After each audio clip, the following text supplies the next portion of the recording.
Matt of LFD Research, today with a review of the FNX 45 Tactical. This is a $1,000 plus handgun, and I've been using it for about a year and a half. Just to give you a preface on how much I have experience behind this gun. It's well over 1,000 rounds. I actually don't really keep track. I just know I've had to get more than 1,000 rounds of 45 ACP for this thing. Does really good on feeding them. It pretty much takes almost any ammunition as long as it meets the SAMI specs without issue, be it regular or hollow points.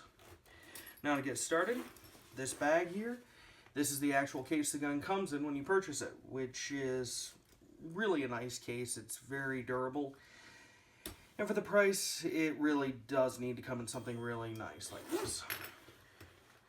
Now, to start off, this is how the gun comes from the factory, apart from this patch. This is actually a patch I got from patriotpatch.co. So you can go there and order one if you actually like it enough you want one. Now, in here you have your replacement back straps. It comes with a total of 4, and the mounting plates for actually doing a slide-mounted red dot on it. This gun is actually milled from the factory, and yes, it does actually come from the factory with a magazine inside the gun. So, let's flip it around and pull it out.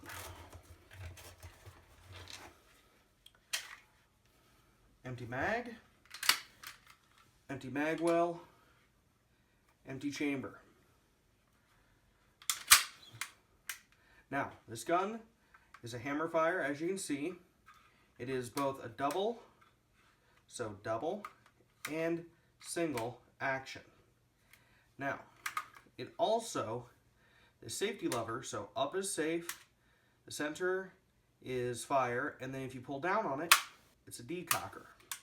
It's a very nice, about 10-pound trigger pull, 3.5 in single action mode. Real nice. Actually has a threaded barrel here. And like I said before, the slide is milled for slide mounted optics. So right out of the box, this gun comes ready to put a suppressor and a red dot optic on. It also has these raised tritium, and actually the front and rear are different colors of tritium night sights. Solid metal, very nice. Honestly, all guns should have that, especially guns that are milled for a slide mounted optic, because you want to be able to co-witness just in case your optic goes down or your battery dies on it. Really nice in order to, keep using the gun. Disassembly is very simple. It's accomplished by just rotating, dropping the slide, comes off. You'll even notice that the flat darker finish goes on the inside of the slide. In order to disassemble it, you have to unthread the thread protector, pull the spring, barrel comes out, nice, simple. And with so much shooting, there is a little bit of the finish is worn off, but you still have that nice stainless steel down in there, and there is no wear whatsoever on the barrel. It is very, very fantastic how well this gun is staying together.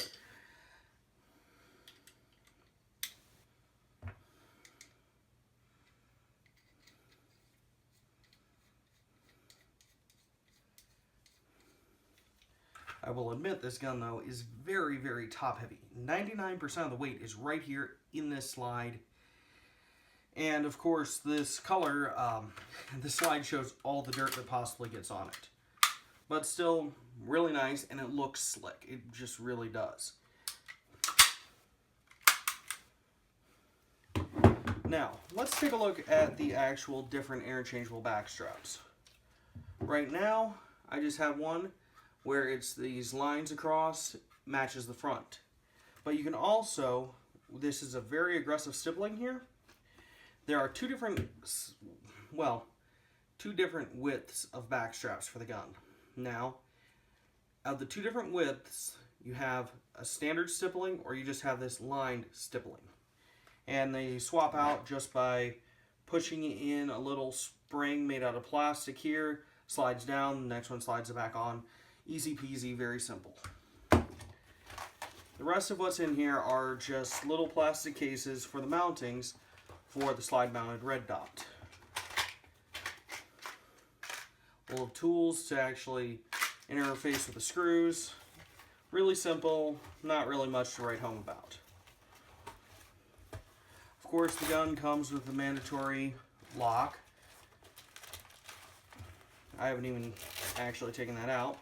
And then, of course, you have the 2 magazines in this other case here. In the side of the case, little magazine holders. We have one loaded up with defensive rounds, so we can actually do a weight comparison. Now, there's many things I could say about this gun, but most of them are really, hey, it's fantastic, except for the downside. And the downside on this gun is extremely major, but we're going to get to that in a minute. So, what we're going to do is we're going to take this, we're actually going to compare this gun to pretty much what we would consider its direct competitor, 1911. So let's flip on this scale here and get a weight for a 1911 with an empty magazine. That's going to be 1,102 grams. Okay?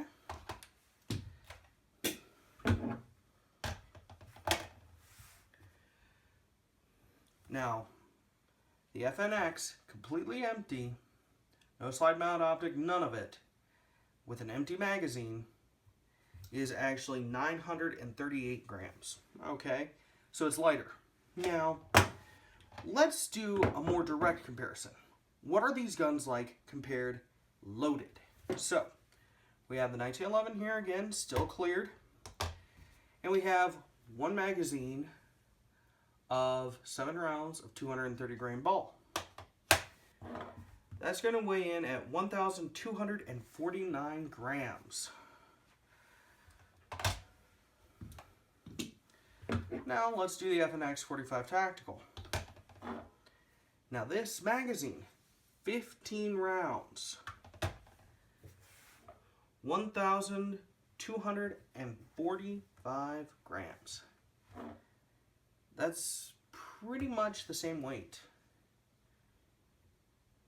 And you're getting almost double the capacity. Well, actually, you're getting more than double the capacity. You have a total of 7 plus 1 here, so 8. This one, you have 16. Double the capacity. Really awesome total upside of the gun. But in order to achieve that, we had to deal with these magazines. Problem is, in order to fit 15 rounds of 45 ACP in here, had to make the magazines wider and thicker than a standard double stack magazine. So you have to have special magazine carriers for these. Okay, that's debatable. If it weren't for these other problems, I'd say, all right, fine. It's kind of a downside, but no real problem. You guys set the real loaded magazine off to the side here when we're going to play with this. All right, now, this frame, when you get a grip on it, it can flex. You might be able to see that a little bit in the video, I'm not sure, but it's just a little bit of flex and then you can get it to twist.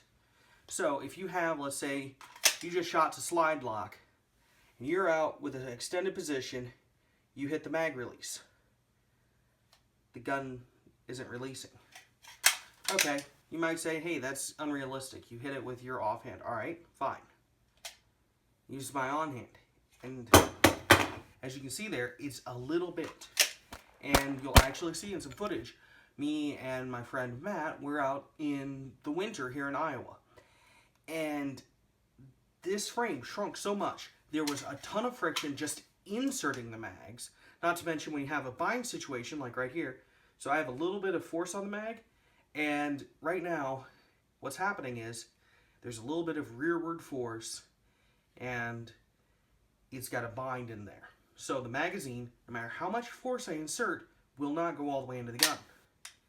I have to slightly move it one way or the other. Same thing can occur when you have a bit of a twist. Now, I am replicating it right now, and I'm trying to show that. I have actually shot matches with this gun where that has happened. And in a day where even Masada Ayub is teaching crush grip, crush grip, crush grip is the way to be accurate on your gun. This doesn't work. Because you'll be shooting, and then you have to change your mag. You'll have to come up here, strip the mag, and then reinsert it, and sometimes you'll need to bind on reinsertion. That is unforgivable. I understand that, yes, To make this gun usable, big enough, whatever you want to say, this polymer has to be so thin. I get that, in order to keep this capacity. The problem is, this frame is too weak. Maybe some piece of metal in here, something needs to be done to strengthen it. Because I'm flexing it with, not trying very hard. And the fact that in the cold weather, it shrinks enough is a problem. This gun's a fail. I love the concept of it. I love some of the features of it. Especially having, well, it's one of the first guns out of the box to be slide-mounted optics ready. No additional machining, no nothing. You just go, you buy your optic, you throw it on top of your gun, wham, bam, thank you, ma'am, you're good to go. Being able to throw a suppressor on here, because 45 ACP just makes sense to suppress, because pretty much no matter what load you get, is going to be subsonic.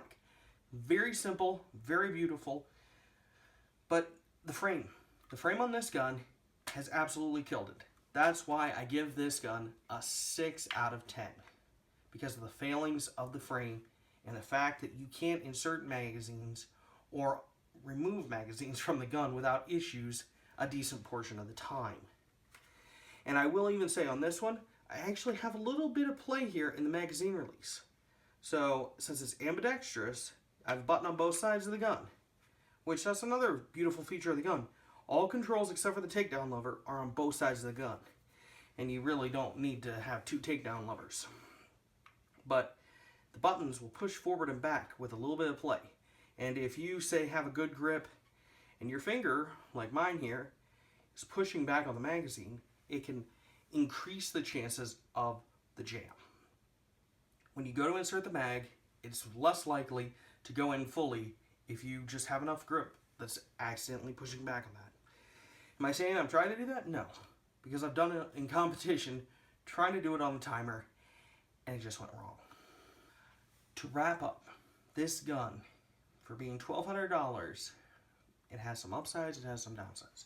I love the feature set of it. I love the fact that it's milled from the factory to accept slide-mounted optics. I love the fact that it's a threaded barrel.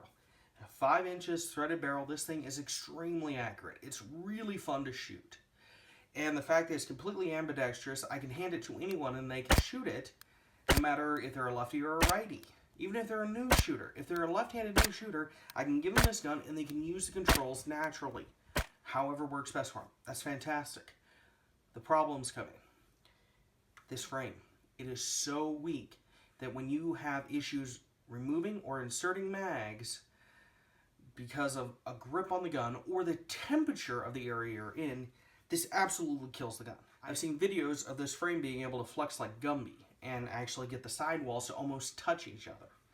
I have heard that FN did replace that gun with a different frame, but they still found some flexing in the mag well. I have issues because the frame is not releasing and it cannot load magazines reliably. That's my problem with it. The fit and finish other than that is absolutely perfect. I love this gun. It's got a sweet trigger and it's really fun to shoot.